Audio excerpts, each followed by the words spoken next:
So good morning, ladies and gentlemen. Welcome to our session, Impact Investment, Cultivating Social Good. My name is Ilex Lam, the facilitator for the next 1.5 hours. And I came from asset management background for about 25 years. For the last 7 years, I spearhead the development of social enterprise to create employment for people with disability. We also witnessed a phenomenal growth of the development in social enterprise area. We can also see the involvement of the corporate side, activities of CSR, and then creating share value and sharing economy. And then further on, we can also see the different initiatives from the government, in particular to the SIE fund, and also the collaborations in different sectors in order to promote social good. And recently we have heard quite a lot of the jargons, perhaps, like green financing, and then blue ocean bonds, social impact bonds, or impact investing. But what is more important from my side, we can also see the very important development stage. I was told that the number of social enterprise being operated by private sector is a little bit more than the NGO sector now. So we can see a lot of involvement from the private side, and also we can see development of the collaboration. Now, today we are very honored and excited to have our distinguished expert and practitioner, and they are not just simply the philosopher to tell us about the utopian or how we can preach the paradise on earth, but they have practiced a lot of area that we can see how they cultivate social good in different arena. So let me first of all introduce our guest speaker, Mrs. Nan Collins. She is head of UNDP SDG Impact Finance, and actually her background was extremely instrumental to support various projects in Africa, and also the South-South collaboration due to her profound experience in private sectors and also public sectors. And the second guest, first of all, let's give a big hand to her. Now, the second guest speaker is Mr. Mario Knoepfel. He's the head of Sustainable Investing Advisory Asian Pacific, UBS Global Wealth Management Hong Kong. And obviously we look at his responsibility. He was really appreciated by a lot of global clients for his idea how he implement and integrate the social value, personal value into the portfolio management. And when he first came to Hong Kong to head up the new development, he also was in charge of the Optimus Foundation, where he was very instrumental to benefit a lot of underprivileged children in this region. Now, the first one, I would like to introduce Wasin, and he's a managing director of BPR Asset Management.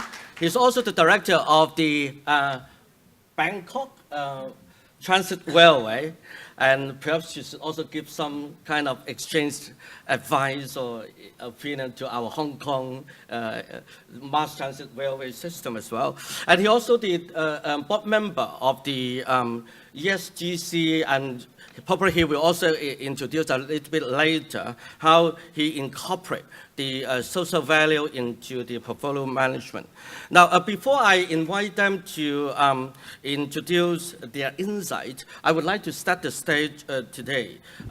Before I start, I'd like to know who are coming from the NGO side. and then kind of investment, family office, corporate investment perspective. Okay, thank you. So now, I must say I need to define, first of all, you see, excuse me, we need to arrange the computer, sorry. Eva, it's come up with some difficulties here. Now let's see if I can use it. No, unfortunately, it's happened again. So maybe Eva, you can help me to just go through to the other side. So next one, please. So in impact investment, actually refer to the investment intent to generate social impact alongside with financial return. Eva, can you help me to just, I think next slide, because it doesn't work here. So then basically the additional parameters for a portfolio management or from an investment perspective, that is addition of the social return perspective. And then if we manage it in terms of portfolio management, so we need to optimize the risk-adjusted return plus the additional value of social return. So here it is the dimension that is different from the traditional investment perspective. So next one. Now, quite a lot of confusions about the development of the traditional investment towards impact investment or philanthropy. Here you can see the key decisive factors is about the return expectation and also the social impact. So in other words, the behavior in this investment universe is quite different from the traditional one. So we can also see from impact investment perspective, then we have return priority first or the impact priority first. Obviously, we have seen a lot of social enterprise evolving and developing in this region and also in Hong Kong. But then if the social enterprise cannot be reached up to a certain level, in particular to the expectation of the market return, then they will not be really accepted by impact investment. So from this angle, obviously we can also see the evolution of some philanthropy, venture, and also others, investment manager. They might also transitioning from their traditional area to the social impact area. Why they are evolving in this way? Next one, please. We have also initiated by the United Nations about the 17 Sustainable Development Goals since 2015. So I will leave it to Mrs. Collins to give us some more insight about the overall development later on.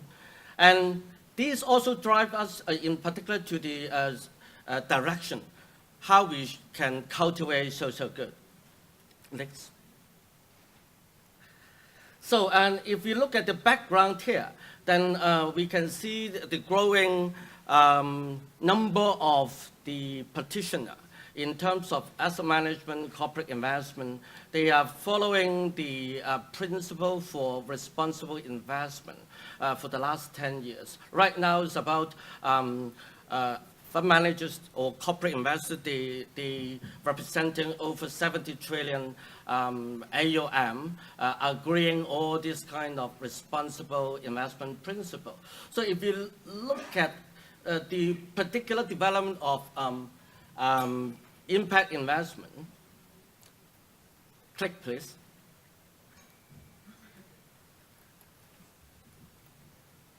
Then we can see a very encouraging development of the global impact investment in terms of asset growth for about double in the last 2 years.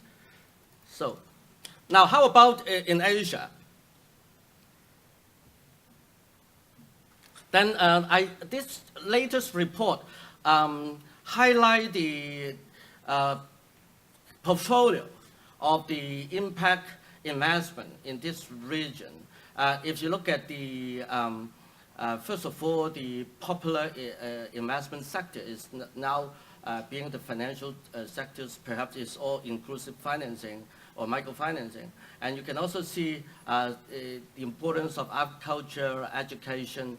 And so the average deal size for impact investment in Asia, according to this report, is somewhere around 3 to 4 million. It all depends on individual project.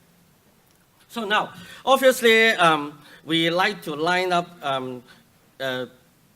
resources from corporate sectors and also from the financial market in order to cultivate social good. It's just the beginning stage. But United Nations has already developed different methodology and initiative from innovative financing with NGO and also initiative for SDG. So without further ado, I would like to invite Mrs. Collins to share with us the insight and also the plan for impact investment or social entrepreneurship development in this region. Thank you.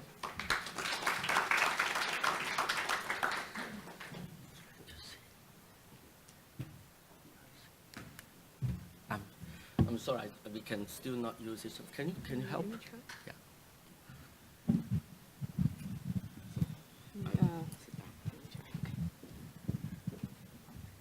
All right, let me walk down here, probably to be more connected to you. Thank you, Alex, for inviting me. You know, the first thing I noticed this morning is really the support and help for the disabled people to be included in this session. This is really something new for me, because I've been to so many international conferences, and this is the first time I've actually seen this. So this really gives some applause to the organizer for this. This is a good example of social inclusion. So November has been a busy month for those impact investing sectors. People I've seen familiar faces who probably have traveled all the way to, Delhi for the GSG conference, Paris for the June conference, SOCAP. Then myself, we have organized an event just a week ago with SIBS in Shanghai to put together the ecosystem in China to talk about how to promote impact investing for sustainable development goals. So here, I really appreciate this opportunity to share with you some of the latest trends that we are observing in Asia as a region, and how we each, as a player in the ecosystem, can come together to promote this agenda. So next page, please. Okay, so how many of you have heard about the Sustainable Development Goals? I think Alex just... That's great. So most of you already, have awareness. That's much higher ratio than when we did in Shanghai. Sorry. So I think that's demonstrated, Hong Kong as an international hub. I think people are very much aware of the latest international agenda, and this is endorsed and being implemented by all the countries right now. So we advise many governments in this region to align their national development opportunities, priorities with the Sustainable Development Goals. What does this mean for Hong Kong? This provides first time a common framework for how we align our development priorities, how we align different financial flow to support development priorities at national level. And for the first time, offered a framework for how we measure progress towards the goals that NGOs, government, investors collectively decided on. Next page. We talked about the financing gap of SDGs. I don't want to go into details for that, but talk about those trillions of financing gap. This is where all the investors, the private sector in particular, has a big role to play. Because the public sector aid, for now, only counts for 140 billion, which is a small number. And we do need not just money, but innovation, technology, the new set of partnerships between public and private sector to drive the change. And hence, the subject of the conference this year, innovation. So this is a common theme we're observing across countries in Asia. Next page, please. Here I want to talk about, I think Mario will speak more to that, but the wealth trends are demonstrating that in particular in Asia, the growth of high net worth individuals is at such an unprecedented speed. Let me give you a quick quiz. Do you know which country in the world has the highest rate of growth of high net worth individuals? Take a wild guess. Nobody gets this right. Oh, well, not there. It is Bangladesh. Can you imagine? A poor country like Bangladesh has the highest rate of growth of high net worth individuals in the world. And China is number 2. Yeah, India is, Vietnam are all in the top 10 list. So the growth is in this region. But how do we make that growth inclusive to promote equitable and inclusive sustainable development goals? So this is the challenge posed in front of everyone. And how and what should we actually take action to ensure this massive wealth transfer at this time will be aligned to SDGs? Next page, please. An impact trend. We talked about that impact investing is still perceived by the mainstream as a small niche sector. If we talk about the whole ESG investment, there's like 26 trillion in the world. But if we talk about impact investing, even by an optimistic estimate by 2020, it's still just 300 billion, which is not at the scale that we need to solve sustainable development goals. So what do we need? We need to really include this whole continuum of capital, anywhere from the institutional to the philanthropists, to drive for change, and to understand how we can work via a more flexible, innovative arrangement, via blended finance, via new innovation to promote change and leverage all sorts of financial flow. Next page. Before I talk about the role of UNDP, I really want to discuss how this ecosystem is evolving. Next page, please. So we take a more kind of ecosystem approach. Alex just asked about who are from NGO and social entrepreneurs and investors. Is there anyone from the policy government side? Not at all. Oh, one. Okay, great. Okay, I think government's role is critical in this development. And in Asia Pacific, we work with governments quite intensively. So our approach, when we go to approach this agenda, we work with Ministry of Finance, work with Ministry of Economic Planning to see how we can really, when we are developing national implementation plan for SDG, how we can engage and include private sector investment. What are the incentives? What are the barriers? What do we need to do collectively for policy change? For example, we are working with Thailand. Since last year, we've been working on this Social Enterprise Act to really provide incentives and to support the development of the sector. The policy is important. Another example is China's green finance market. From zero to hero, that's the story, right? Just a few years ago, it was just a very low-level start, and it was zero. And then because the government really took priority, and make it a lot of policy incentive, both at central level and local level, then we see the blooming of this market. Now the Greater China market is world's #1 in green bond insurance. So the policy is very important in this role. Then we talk about, keep this please, go back to the sector. Then we talk about the supply side. This is where the capital is critical, right? How we have, make capital for higher purpose. There are a lot of discussion on the purpose of the capital for good. And then for that, we are actually starting a new initiative next year to work with the ultra high net worth families and next generations to see how those asset owners can look into the new trend, particularly the millennials. So we look at them for change, how they allocate their asset for SDGs.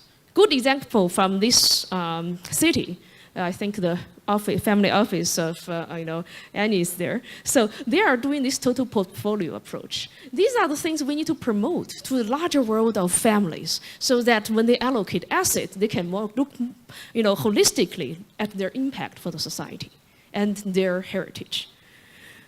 On the fund managers, we want to work with them to see how they can integrate impact management and measurement throughout their decision process. And here we want to work with like Asia Asset Management Association to come out with guidance note for the fund managers to see how really they can have a practical guidance to guide their investment decision making and measure that.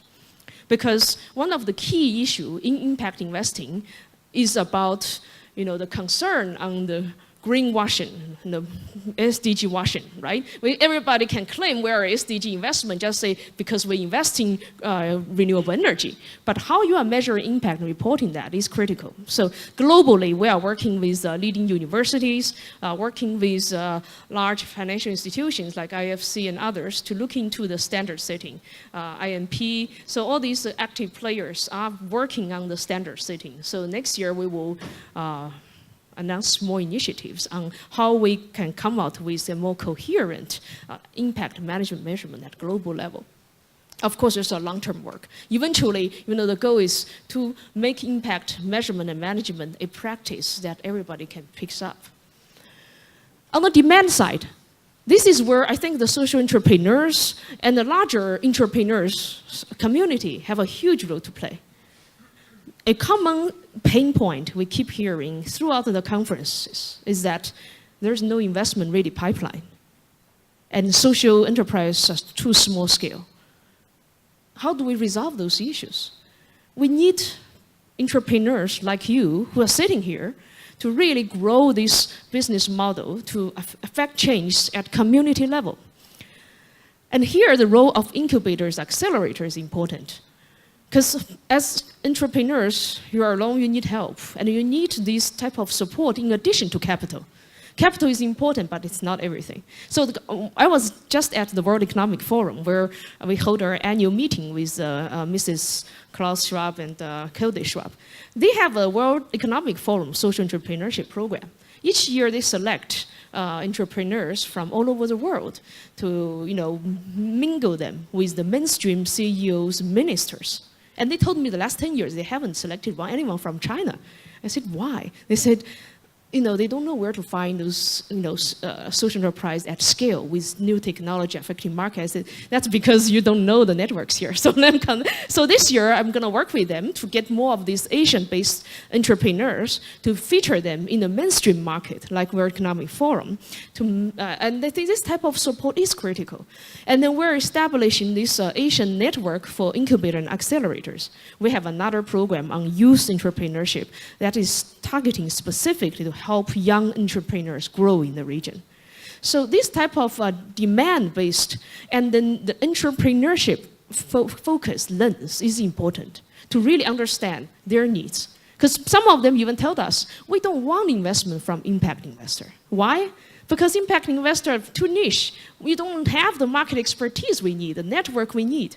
So how do we get the mainstream to support that? How do we get the Sequoia, a large VC, PE to engage in this space to help the social and environmentally focused enterprise? This is a challenge for everyone. I think we need to get the mainstream to work more with the socially minded business. And by that, we can utilize each other's expertise and then help the social entrepreneurs to grow. And then I want to talk about innovation technology. This is the area I think Hong Kong has focused more and more. In the past, we know that Hong Kong is really being a traditional financial center. But I think the latest trend is that from last year, there's more and more focus on innovation technology. I was just at the Hong Kong X roadshow a few months back, where Neil Shen and brought a lot of partners together for the first time to do a roadshow on focusing on science, technology, innovation-driven entrepreneurship development. And many of them have social and environmental benefits. This is the support and growth we need to really leverage the fourth IR, the fourth industrial revolution, all this technology for social good. That's a long discussion. I will not go into details, but maybe next time, the subject.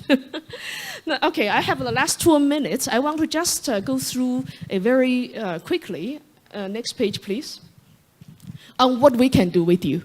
So as we talked about ecosystem development, so these are the initiatives we're rolling out in the region. And we really welcome partners like yourself to be part of this community and then jointly, collectively advance this agenda. So let me end here and then really look forward to more discussion and interaction with you to see how we can address the challenges of today. Thank you. Thank you, Lam. Now, I think Mario, it's your turn. Danke vielmals. Thanks. I see you've practiced your German skills, Ilex.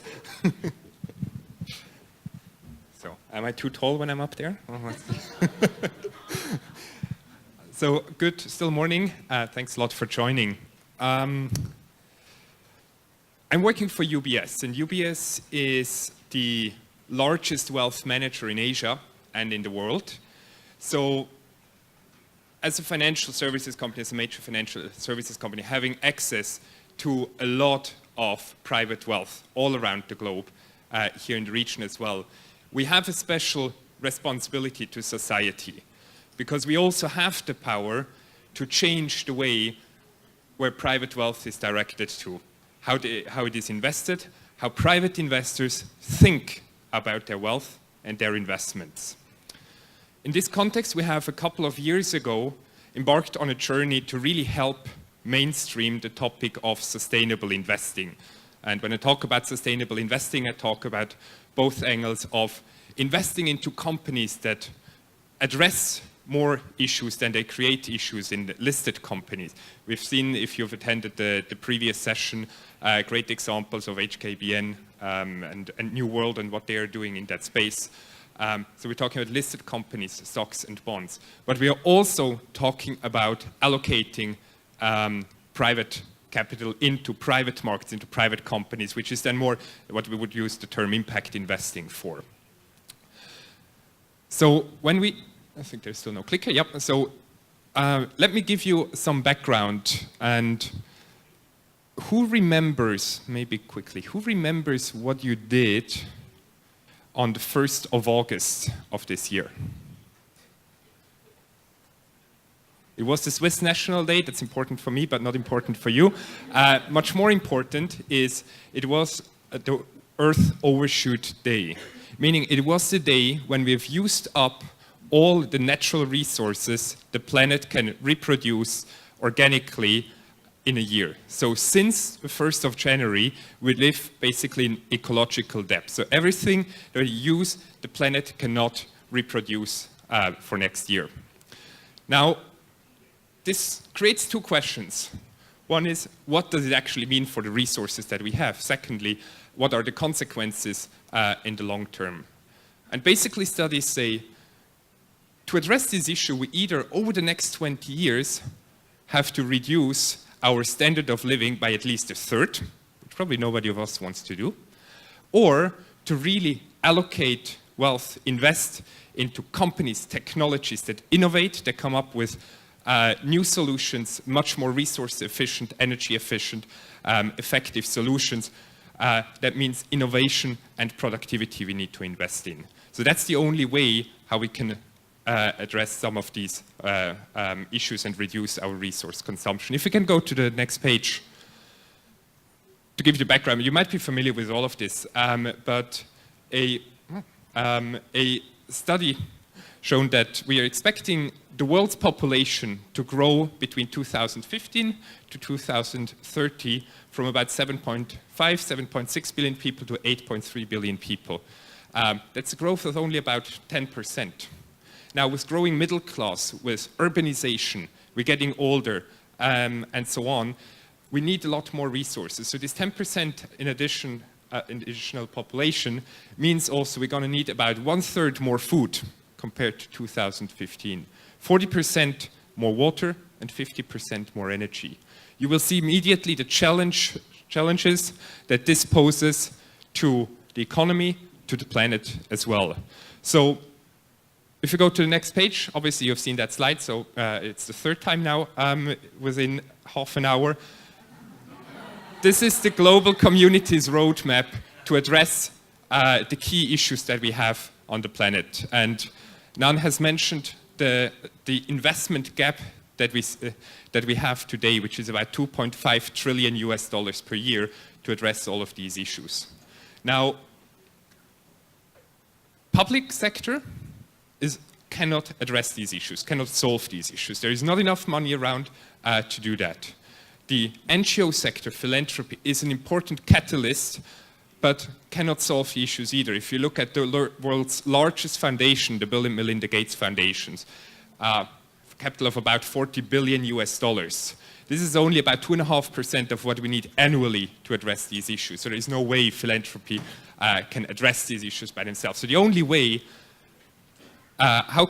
we can achieve most of these goals is through investing into profitable, sustainable businesses around the world. If you go to the next page, so let's bring it a bit closer to the investors, and I'd like to share with you a bit more about how we work with private investors, because one thing is when we read about news, look at air pollution, example from China, if we look at health scares from scandals in the milk industry that we had a few years back, if you look at environmental disasters, or just strikes from bad or weak labor practices in mining as an example, then as a person I ask myself, okay, what does it mean for these people? What does it mean for the environment? But also, do I want to be associated with these companies through my investments? Because what we see with many investors is, and I speak here also particularly about the region here, many of our clients, they run great companies, very proud of their companies, have high values still in their companies. They have very strong family values, what they want to stand for as a family. They do great philanthropy. But when we look at the investments, it's all over the place. It's not aligned with anything they stand for. So the alternative is on the next page, basically looking and investing more into companies that innovate, that change the way we do businesses. And I've just taken some random snapshots, being it going into markets that provide affordable insurance coverage for lower income populations as a key topic. We're looking at connectivity, e-commerce, and so on. On the next slide, and I think this is the key topic when we talk to investors. Investment portfolios have an impact on the world. So every one of us, when we make investments, we have a choice of where we allocate the investments. Do we allocate into those companies who are accused of bad labor practices, of slave labor somewhere in their supply chain, that are polluting the air, that are dumping their toxic waste in the rivers nearby? Or do we allocate capital to, let's call them the good guys to simplify it, but those who address more of these issues and solve these issues rather than their cause? Now, the other way around is also very important, because the world has a fundamental impact on investments as well. Climate change as such forces businesses to change their business models, creates huge costs to insurance companies, and so on. So it's about what impact has the world on the companies and business that we're in. And that's essentially what sustainability and sustainable investing is all about. Generating financial performance, investment performance, by minimizing the harm that investment generates and maximizing the good that they generate. If you go to the next slide, and I think that I just want to give you some numbers here, because the topic overall of sustainable investing is by no means a new topic globally, but historically it has really grown in the institutional investment space, especially in Europe and the US. We see on the left side the numbers. About 2016, we had about $17 trillion invested from institutional investors in these kind of sustainability aspects. Now, what we also see is private investors have started to allocate capital more and more as well, but are definitely far behind the institutional investor space. It's for a number of reasons. But two of the reasons why in a survey what institutional investors have answered why they look at ESG, environmental, social, and governance aspects when investing is 70% almost say it helps us to improve returns because we can have a better look at companies and how they operate and capture opportunities. Almost the same percentage says we also believe it reduces the risks in our portfolios because if companies are not run well, looking at sustainability gives us some indications where there are hidden risks which we can avoid as well. So why are private investors rather slow in adopting it? And I think when we looked at and we talked to our clients, we looked at studies, I think there's two angles that we're missing. One is offering solutions to invest in. Secondly, simply awareness. So we really wanted to tackle these two topics globally, also here in the region. And the first topic was, when we go to the next page, is how can we make sustainable portfolios easily accessible to our investors?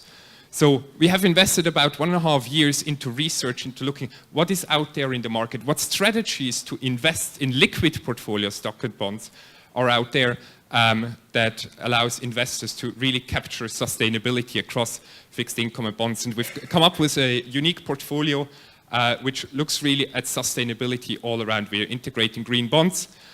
You may be familiar with, we have replaced government debt with investments into World Bank bonds. The World Bank's mission, as the Asia Development Bank's mission and so on, is to finance sustainable economic development, finance water sanitation infrastructure in Indonesia, co-finance the BTS in Bangkok as well, financing public education system in Bangladesh.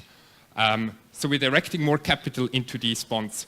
Another strategy we've catalyzed is what we call an engagement strategy on the equity side, where we purposely invest into companies that have weaknesses from a sustainability perspective and actively engage with company management, help them to change the way they operate the companies, improving the companies. So something very innovative, which is now for the first time really accessible also to our investors here in the region. Now, this is the liquid side. So clients can get it in and out at any time. But if you want to have a deeper impact, more impact, then you look at private markets. And that's then when we go to the next page, I just want to give you 2 examples.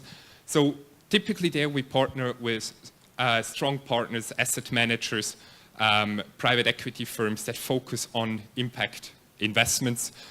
We've started that about 5-6 years ago. When we started, especially here in the region, everyone said, why would we do that? Our clients are not interested in it. They don't do impact investments. They just go to maximize returns.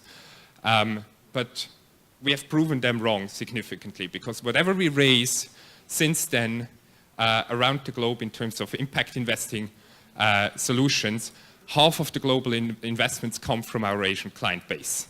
So it's really about talking to clients, raising the awareness, catalyzing the interest in doing more with the wealth than just purely looking at the financial returns, but combining financial returns and doing something positive. So just 2 examples. One of the examples that a fund recently invested in is a dairy company actually in India. And this dairy company is working with its farmers already to upgrade their skills and farming techniques, because the issue that Indian farmers have is their cows produce only about 10% of the milk that cows in Europe or the US are producing, so they're highly inefficient. These farmers are also, around the world, belong to the poorest people on the planet. So if we can upgrade their skills of farming, their cows will produce more milk. They can sell more milk to the dairy company, so it's a win for the dairy company, even if they have to invest before, but they can buy more milk from the same farmers and can sell more of the world markets, leading to a significant increase of income for these smallholder farmers, as one of the examples. Another example is in the education space in Egypt, where a affordable private education companies stepping in for the public education system, which is totally overwhelmed with a rapidly growing population, with refugees entering the country which have no access to the public education system, building campuses that provide affordable education and much better quality education that the public education system can deliver. In addition, this school, after school hours, opens the campus for refugee children to bring them to school, to give them access to education. So we've talked about the solutions, and if we go to the next page, and I think this is where it all comes together. Yeah, sorry, skip that one, that's what I just talked about. So the next one is awareness. Because if we have the solutions, but nobody knows about it, nobody understands it, nobody's going to invest in. So if we go to the next slide, we wanted to engage our clients and really ask them to think about their wealth and their investments, not purely from a return perspective, but what do they want to stand for? What values do they want to pass on to their next generation? We see a lot of next generation having totally different values than their parents, right? Millennials are looking at, for them, sustainability is a core belief, whereas maybe for the older generation, they were like, oh, yes, interesting, but somehow they have different values. So how can you activate and integrate your next generation, the millennials, and create more of a family unity also through the investments of how you invest as a family? And the other topic is not everybody likes actually investing, making investment decisions. I think some of you can relate to that. So how can you get out more satisfactions from your investment? And if you can see you invest into companies that create social goods, you hear back. You see profit-making investments, but at the same time, they are really creating change. And you read about this. You see what your capital is doing. It gives you much more satisfaction than just looking at return numbers in your portfolio. So with that combined, we have started our journey here in Asia about 2.5 years ago, where we really were one of the first ones to tackle this aspect. I think what we have seen is really we have started to change and changed quite a number of mindsets of families, of investors, how they think about their investments. We have today more than 10 billion Hong Kong dollars invested into these sustainable investing strategies here. So we have seen a lot of change happening. We've seen the demand. What we need to continue is raising awareness, educating, and bringing the solutions that we can to our investors. So with that, just the last slide. For those of you who invest,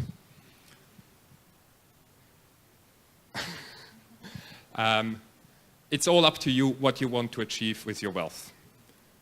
And doing more than returns is usually much more satisfying than just seeing a plus number on the performance statement. Thank you.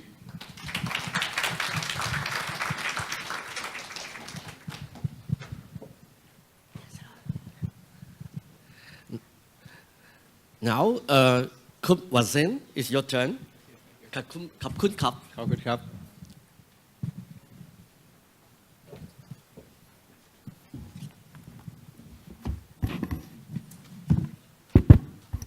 Okay, everyone. I think it's time to say good afternoon, right? Okay, good afternoon, everyone. I'm glad to be here to share with you my experiences and our thoughts on impact investing in Thailand. Is maybe quite different from your view before. Okay, at BBL Asset Management that I have been working for 13 years. I am proud to have become the first asset management company to set up the BKI. We call that the ESGC fund. You may be familiar with ESG, but you know what that is C mean? Yes? C mean? Somebody told me that C mean carbon? No, it's not carbon. In Thailand, C means corruption. We focused on this aspect as well because this aspect is a crucial problem in Thailand. This fund is a mutual fund designed for mobilized saving and investment, earmarked for investing in social ESGC enterprise that listed in Stock Exchange of Thailand. And we sure that this will safeguard for environment and assume social responsibility and adopt anti-corruption and corporate governance as well. Before I give the detail of the BKI, I would like to touch on my company, BBR Asset Management. We are an affiliated company of the Bangkok Bank, the largest bank in Thailand. Right now, we manage many kinds of funds like the mutual fund, infrastructure fund, private fund, and provident fund. The assets under management right now is about 23 billion US dollar, while the market size is about 167 billion US dollar.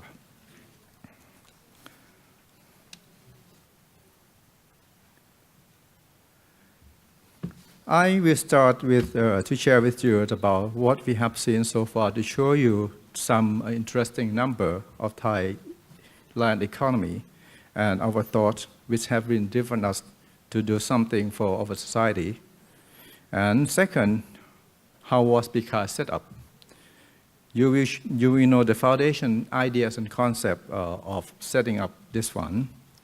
The third topic is how it works. I will show you the structure and benefit of this one. Also, the project consideration committee this is the key for this fund. And the framework, including strategy and the themes of selecting the ESG projects. Lastly, the impact of the BKI fund to our society.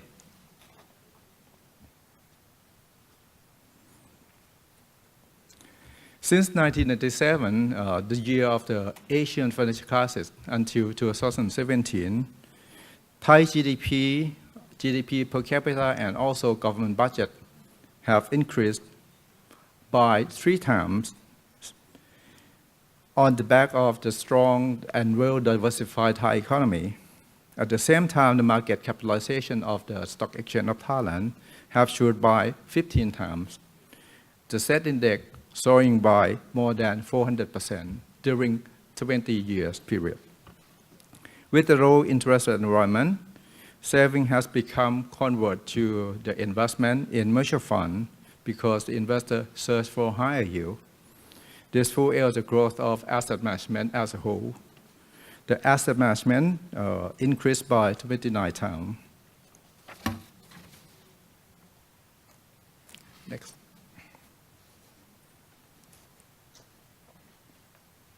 So if we compare the market capitalization to government budget and also to the GDP, we may see the increasing power of the capital market and also private sector to contribute to the economy and the society. Next. I think that during the periods of economic and market expansion, we may leave someone behind or turn the blind eye on the ESG problem, which have grown bigger along with the economy.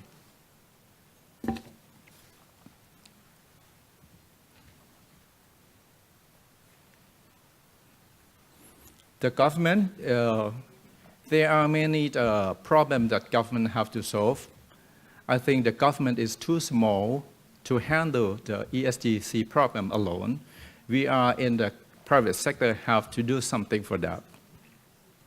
ESGC issues are the 4 key concerns of Thai society. Everyone, including us at asset management company, have involved and has responsibility.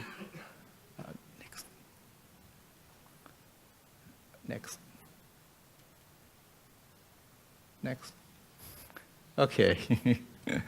Has responsibility to do something for to make our society better. We should not ignore, and some people just complain that I think it's not fair enough to the government to just complain or do not give any solution. We have to do something for make our society better. We at BBRAM I think we have the investment expertise because we are in this business more than 25 years. And the market, the capital market has the opportunity. So we can make money to support a good ESGC project. We started to discuss with our research partner how we as the institutional investor can do to improve this. And we believe that handling and solving the ESGC issue is a long-term game. It's not, it may not take many years or maybe never ending. So thinking is the system or the platform that solve this problem must be sustained. It's not just firework, just boom and finished. We have to set up something that give the sustainable contribution to support the ESG project. Next. So we agree to set up BKI, which is expected not only to bring the long-term sustainable return to our investor because they need money from them, and to contribute and support the good ESG project. We also expected that this one will impact to other stakeholders like financial institutions, including banks, security companies, and asset management firms like us, and also impact to nationwide investors. BKI, yeah, that's okay, stay there. BKI was set up based on 4 elements of concept. First, belief. We have to believe. We believe that ESGC problem can be solved. Many people told me that, don't do that, it's not work, it cannot solve. You have to, do something, do something that's good for you. Don't worry about that, because the government handles this. But I think that the ESGC can be solved. And second thing, we also think that the company that do their business based on or under the concept of ESGC will give the sustainable return, long-term return to the investor. We also hope that BKI will make society better and impact to many stakeholders in our society. So they can join hands together and solve this ESGC problem like a chain reaction of doing good things for society. Sustainability is crucial. BKI is expected to generate sustainable investment return and also sustainable supporting to the ESG project. This will benefit not only investor, but will benefit to our society as well. It's like not only make money, but to contribute. Next. BKI was set up in October 2014 as an open-ended mutual fund. You may, in this room, invest in mutual fund. Because the mutual fund platform, the fund size can scalable. We are not limit the fund size. Investor can invest or redeem their investment at any time they want.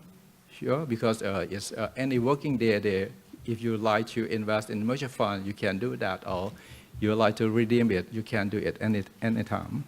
And in any amount, you can invest in this fund like $20 or $1 million, not matter, any amount that you want in any working day. Mutual fund platform also provide flexibility and liquidity to investors. To gain the long-term sustainable return, we expect and make an impact. BKI invest mainly in ESG companies that invest in that listed in stock exchange. If they do not comply the ESGC concept, we will not invest in.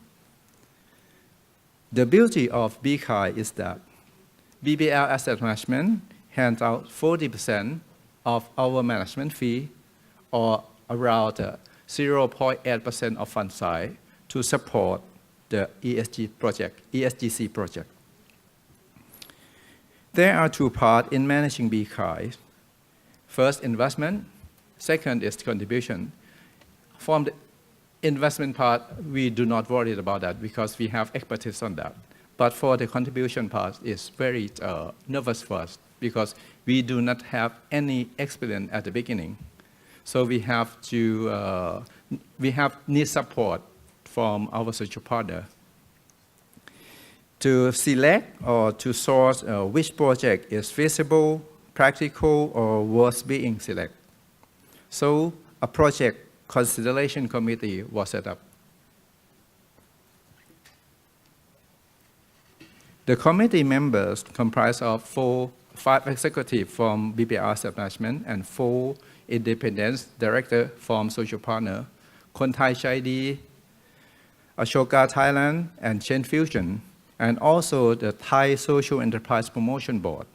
The key role of the committee are to formulate strategic contribution policy and guidelines and approve the project that we like to support. We also appointed 2 social partners, Ashoka Thailand and Chain Fusion, who has experienced and efficient staff to source the project, including giving advice to project operator, prepare project proposal for approval, and evaluate and monitor the projects for the BKI.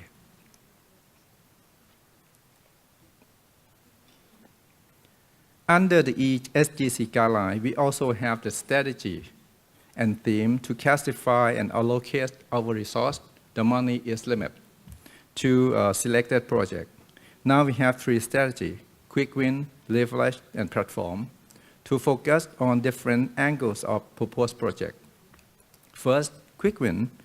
This strategy will focus on quick result, numbers, and impact to beneficiary. Second, leverage strategy, which focuses on creating and building up collaboration between contributor and social party to make more impact. Lastly, platform, to bring sustainability to the ESGC project. This strategy will focus on ability to create a platform for change agent or social organization to connect, share, and work together systematically. We also classify the project into 2 themes: oxygen and create future. For the oxygen theme is to support existing projects to extend their project operation and their impact to society.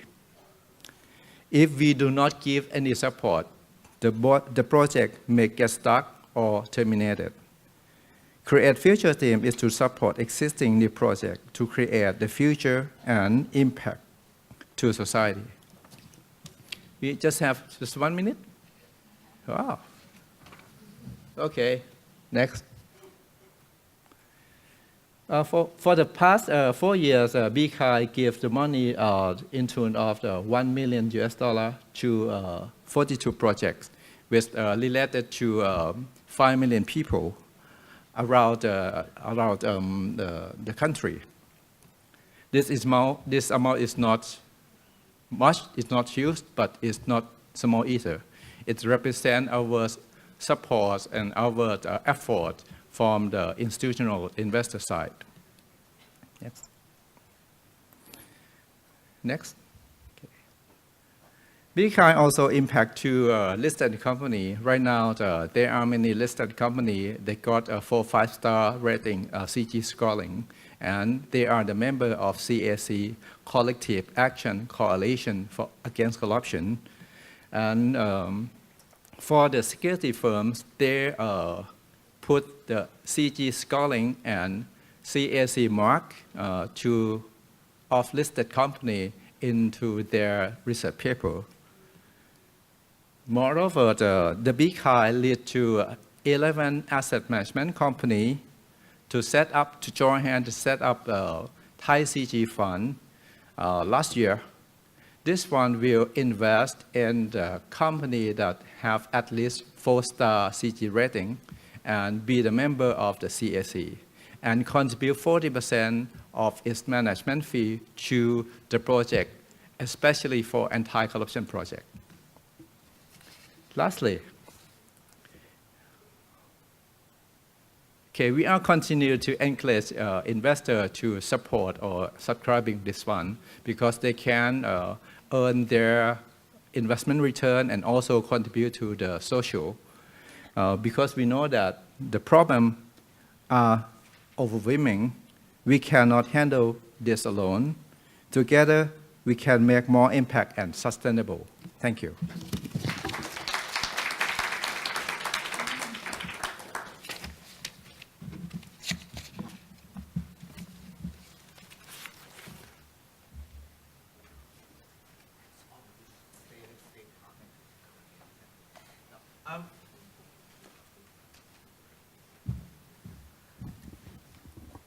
Thanks all the panelists, your sharing. I think it's about time that we should also come up to the stage, and so we can also have a more dynamic discussion.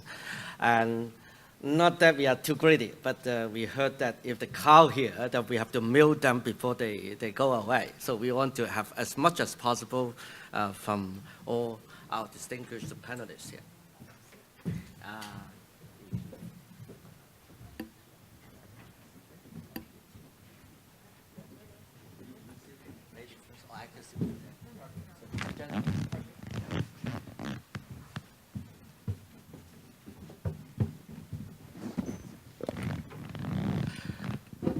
So I take the privilege to just wrap up all your sharing earlier.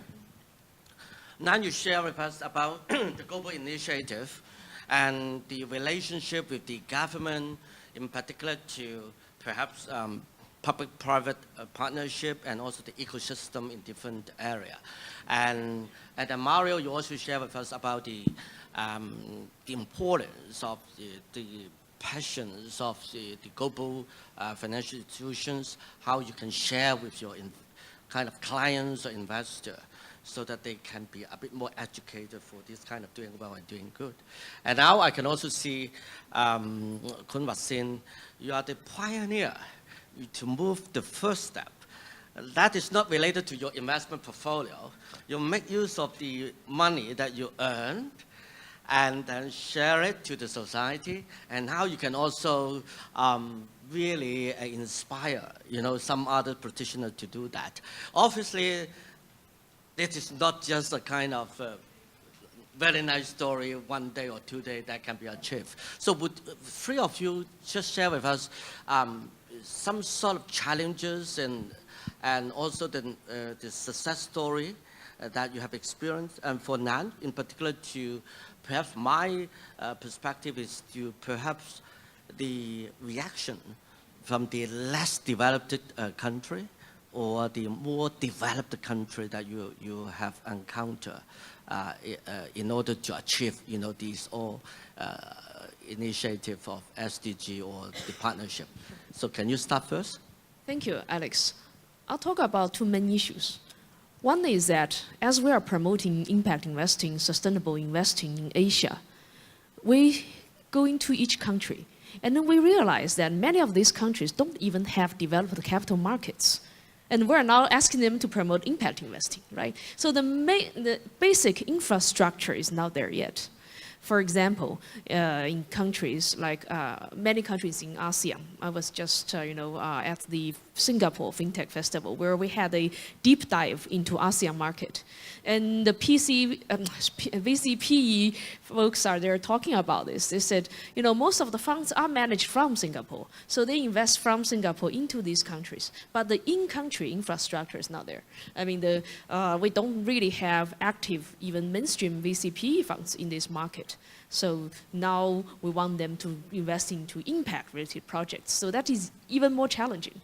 So I think for these countries, the development of the capital market at large is critical, to have the, more capital. And even, for example, we just set up the first impact investment fund in a PE structure in Sri Lanka.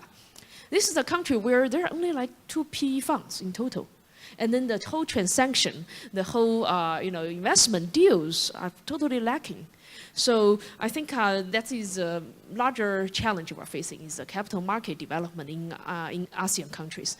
And Singapore just announced last week that they will put together $5 billion initiative to support the whole capital market development, not just in Singapore, but also in the broader ASEAN region. So I think, so that is from the market infrastructure type. The other one is what I just mentioned earlier, it's the deal pipeline. So most of these countries are still having either, very small social entrepreneurship, which most of them do not have a kind of investment readiness that the mainstream partners are looking at. So it's still staying in a kind of niche market where we're relying on development finance institutions, aid, grants, the philanthropists to really support them, to make them become investment ready first. So I think there's a lot of work to do in ASEAN region, but that also opportunity for Hong Kong. I did not have time to elaborate this in my speech earlier, is that as Hong Kong is positioning itself as the financial center for Asia Pacific, how do we move beyond the traditional, finance sector to look into the new areas, to play a more active role in terms of, even investing into those emerging and frontier countries. Most of the capital that is active right now is from, for example, in South Asia region. It's from India, from, US, Europe. So, Chinese VCP are starting to enter in those markets. But we do see that there are a lot of opportunities for Hong Kong-based investors to look at those ASEAN markets, because ASEAN markets, we just discussed last month, we'll foresee probably another 20 unicorn in the next 10 years. So there's a lot of opportunities. I think it's the risk appetite and the attention from this market is critical, because I think most of these investors are looking at the mainland China market instead of looking at the regional ASEAN potential. So thanks, Nan. I see your point. It's so important that we can also mobilize financial capital and also human capital in order to achieve this SDG. And perhaps, Mario, you can add on your experience. I think from a kind of UN or even the global philanthropist perspective, they're always trying to educate investor, in particular to institutional investor or pension fund. And if they can align, the capital to cultivate social good, that will be fantastic. How what's your experience, or what is your plan so far in terms of coping with this kind of activities or challenges? Okay, so I think when we look at maybe taking a step back at the financial sector as a whole, going back 10 years to the financial crisis, quite a number of legacy things have come up. The financial sector has actually damaged quite a bit of its reputation. So also on our side, we were looking into what part do we want to play in society in the future? How do we want to do business? And how do we want to contribute to society? So one of the aspects then was clearly on the investment side. And looking at how we can activate capital was a challenge to a certain extent on two angles. It's one, how do we activate our clients? And the other one is how do we get enough solutions pipeline? Because what we talk about and what becomes investable, there can be quite a bit of a big gap for the mainstream investors. So for us, it was really like looking at who can we partner with, who can be our key partners in really developing investment solutions. So this is why we recognized early we can't in-house manage impact investments into private companies all around the world, doing education, doing healthcare, doing renewable energy.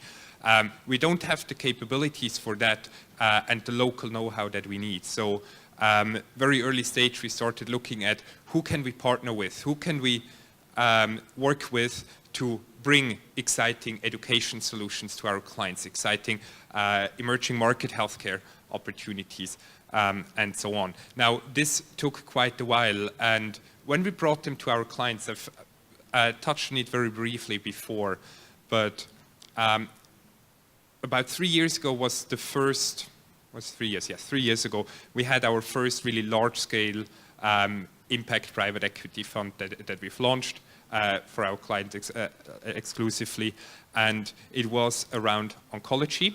So both looking at developing new drugs, cures against certain forms of cancer, but also deploying capital from the royalties, from the fees, to really research low-cost cancer cures and cancer treatments and cancer drugs. So when we talked about it globally, we thought, okay, maybe we can raise 150, 200 million for such a solution. And when we talk to our relationship managers, and are you crazy? I mean, impact, we really don't believe our clients are going to buy it. Maybe a few millions here and there, yes. We launched it. It ended up being our fastest capital raise that we ever did. We had to hard close it after 8 weeks with almost $500 million that came from our clients. Close to 300 million coming from our clients here in Asia, which was the first time that they really, in a large scale, participated in such a solution. This was for us really the kickoff to say, okay, now we can take the next steps and really roll it out further. I mean, if we look at today, our private equity pipeline, about 40% of the offerings that we bring to our clients here in the region today are impact investing focused, actually. So that is a massive change to the past, and hopefully we can do much more in the future. Greg's very encouraging. Now, I know we should leave it to the floor, but maybe Kun Wasin, could you please share with us your challenge in terms of aligning, the culture of asset manager plus, the relationship with the outside party, in particular for the social problems, solving it and supporting, and you have some experience now. How about in the future? Will you also step into the dimension as some other fund managers have already started? Yeah, okay. In Thailand, I think we are just the beginning stage of the impact investing. There are not much people know about this. The first challenge thing is to make them aware about this concept. And okay, if they're aware, they may support us for the investor side. For the institutional investor side, like asset management company, I think we can pass this because we have the project that we mentioned earlier is the Thai CG concept, that greater 11 asset management company to join and set up the Thai CG project. I think we can pass it. Important thing is when the investor aware, they still not invest in because when we launch the fund, we make them believe that okay, this kind of fund will generate you the sustainable return and also improve the society. I think they wait and see the result. If we cannot generate the long-term return, as we mentioned, or the problem in their perspective is not improved, I think it's hard to get more the investor come into this kind of fund. It's hard because the BKI and Thai CG fund is the first step. If we cannot prove that or take too long to prove it, I think impact investing in Thailand make it difficult. Yeah, this is a problem. For the listed company side, I think right now they are concerning about the ESGC and they are trying to comply with this concept. I think I'm not worried about it. We think a bit about the government because on a different side, we know that the government have powerful to change something or regulate something to support us. But for the money, I think we do not need their money because if we get their government money, I think it's not free. There are with many restrictions or even the politics issue come in.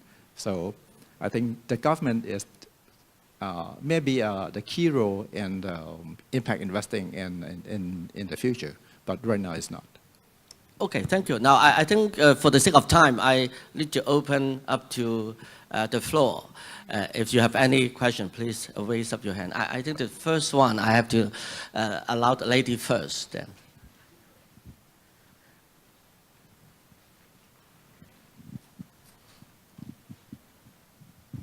Hi, good afternoon. Thanks for the sharing. I'm from international NGOs working for children. So I'm very interested to learn more about from Mario regarding the return from the projects you mentioned. Just mentioned that investors will be attracted to invest in the Egypt education project. So, but for education, it will take quite some time to see the return. So how will you persuade the investor to invest in such kind of projects? Because, I mean, as an angel, we very much like to seek the support from the investor in supporting projects, and also maybe other speakers can also share your views on how angel can tap into the market and tap into this market, and how we can get support from those big investors in helping us to working on this project to help the children, no matter on education, health, or other livelihood projects. Thank you.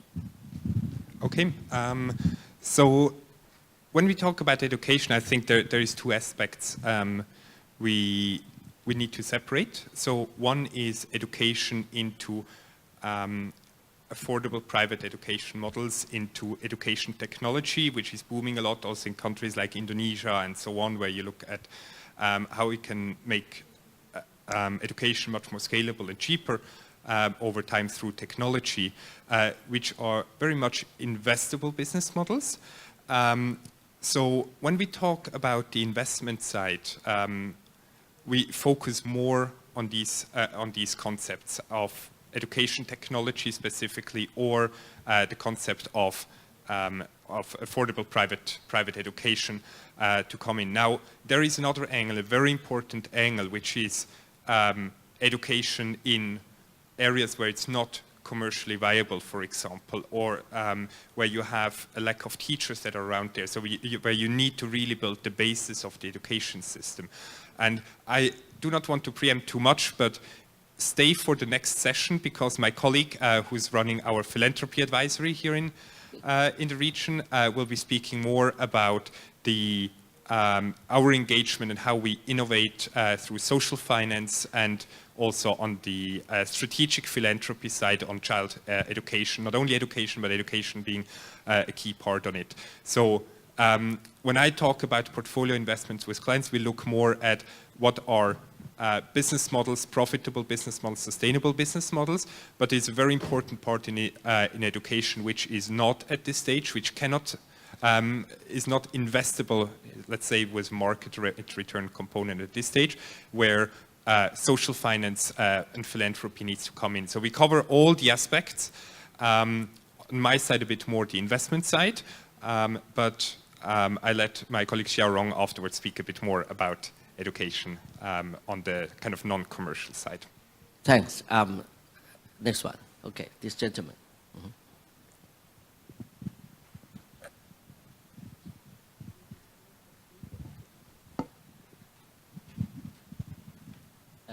James Leung from CUHK Alumni Charity Foundation.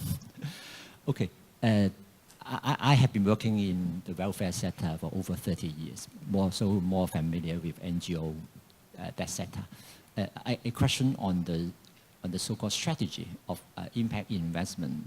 We listen a lot, like USB, you try to invest on those more responsible corporate, try to make them more responsible or to do more social good in their own business. And this summit is about social enterprise.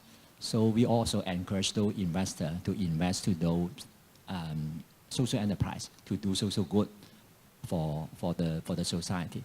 But in our world, especially in Hong Kong, our NGO sector are very established, like many of them over 100 years.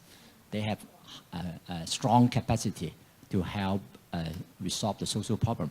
But of course, they're heavily or some kind over-relying on government for subvention, for money to do their social service.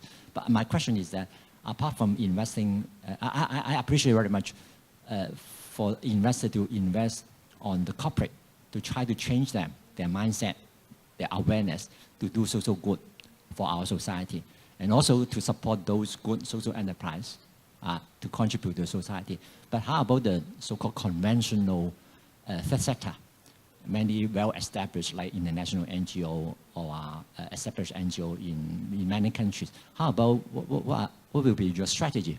Would those impact investors also invest on those good, capable,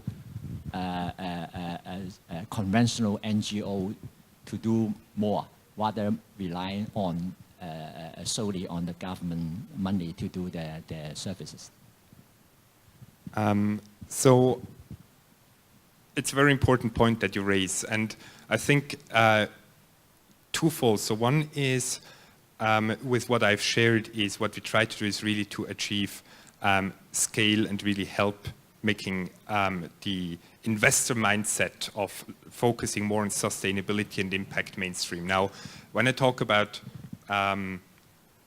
impact investing, this is really almost exclusively private companies where you can have a measurable impact and where you add some additionality. So for me, investing into usually into a listed company is not impact investing because you just buy the stocks from another person, you don't add additional capital. So for me, this is more values-aligned sustainable investing, ESG investing.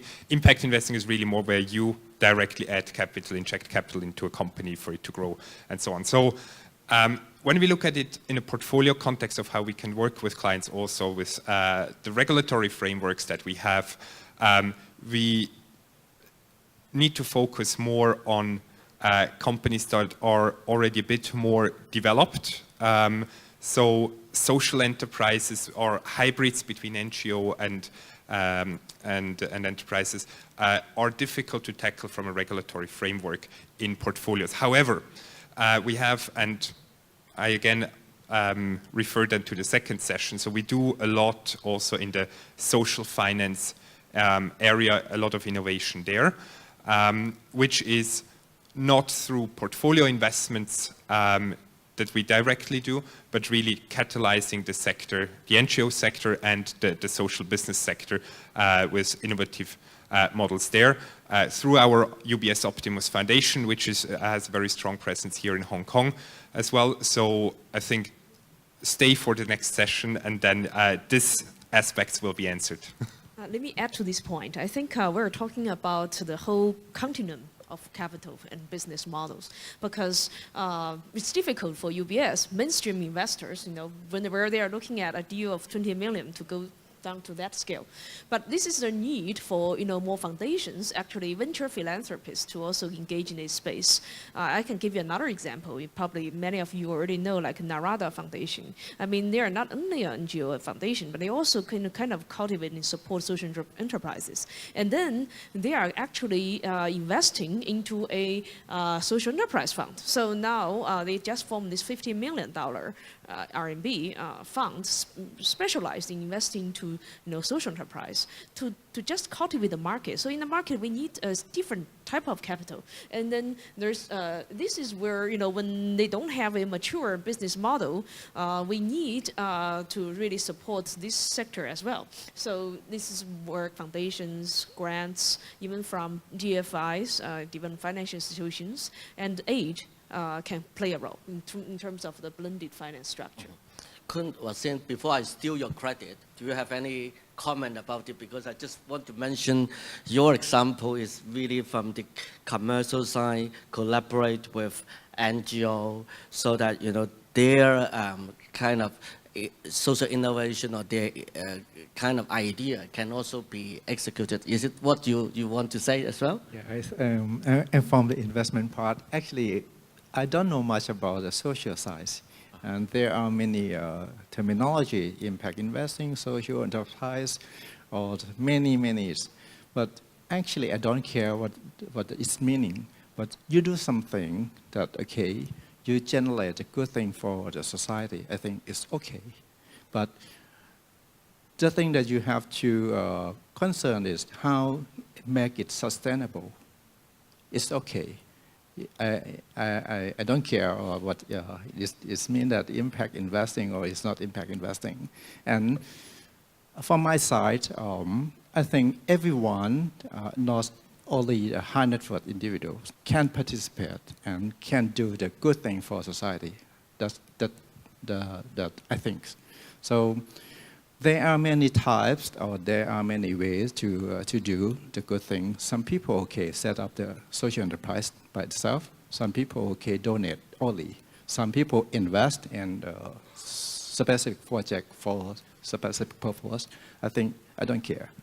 Anything you can do for the society is good. Yeah, I think, James, if I may add one more point, if we can also inspire other fund managers in Hong Kong for mutual fund, similar to Khun Wasin's model, I think they need to work very closely with the NGO. So I think that's perhaps the good takeaway from this session. I wonder if there's anyone who want to ask a question. Perhaps this is the last one. I'm sorry to say. Yes, please.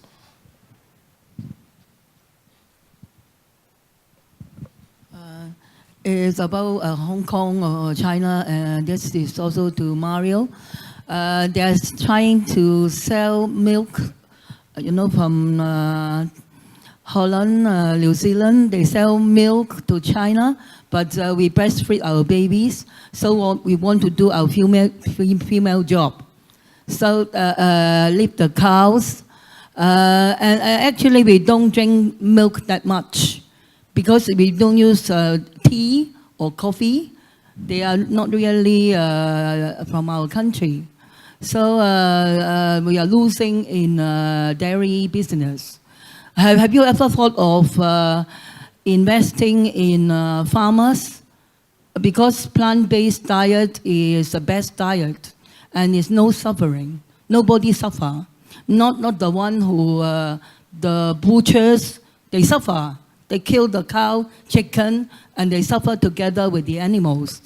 So what do you think about investing in plant-based diet, which is a happy diet, and very sustainable, and it's for the earth. It's very important for the earth. For India, China, we really quite vegetarian. Thank you. No, absolutely, and I think what we see, one of the, going back to my, I think my first slide, it was the 35% more food that we need. We can't place 35% more cows on the planet, then we have a huge greenhouse gas issue, even bigger than it is today. So, and we have a water issue, even more so. So I think what we see, and like the way how we do from an investment side, on the portfolio side with clients working on it, investing is, for example, one of the key trends that is very interesting at the moment is the entire protein alternatives industry. So plant-based meat in that sense, because people crave for meat, but you can do that, the entire topic, you have plant-based. We see companies like Beyond Meat rolling out here in restaurants, giving consumers who want to have the taste of meat the chance to do that on a plant basis. We have actually, one of the investments that we had for some of our clients was in one of these plant-based meat companies. So replacing animal ingredients totally with plant-based food. So we definitely do that as well on our side, and it will be increasingly important. The same is on the dairy side, where you have more and more models that replace the need for the use of animals there. My apology, due to the time limit, so I have to wrap up and these sessions with, our big thanks to what UNDP, as Lam mentioned, about exposing the opportunities, and not only the 17 Sustainable Development Goals, it also aroused attention how we can also make use of this opportunity to do and cultivate social good here. And then Mario, you also gave us a very good insight about how we should also work continuously to educate, investors. And Kun Wasin, you give us a very pioneer example. I think we can grab it. And so I think from now on, we can all understand cultivating social good is just at the beginning stage. And from now on, we can also take up the proud and become the farmer and to cultivate the social good jointly for the betterment of our society. Thank you very much. Let us give them a big applause for their wonderful insights and sharing and time. I understand some just landed yesterday from Switzerland, just come from Bangkok, and it's a fantastic time that we get together. We have to invite them next time, right? Give them a double applause, huh? Thank you. Now, it's about time that I just need to quickly present them a token of our appreciation. So that is reminding you something about Hong Kong. For the sake of time, I give everybody at the same time, and then the picture. Thank you. Okay, thank you very much indeed.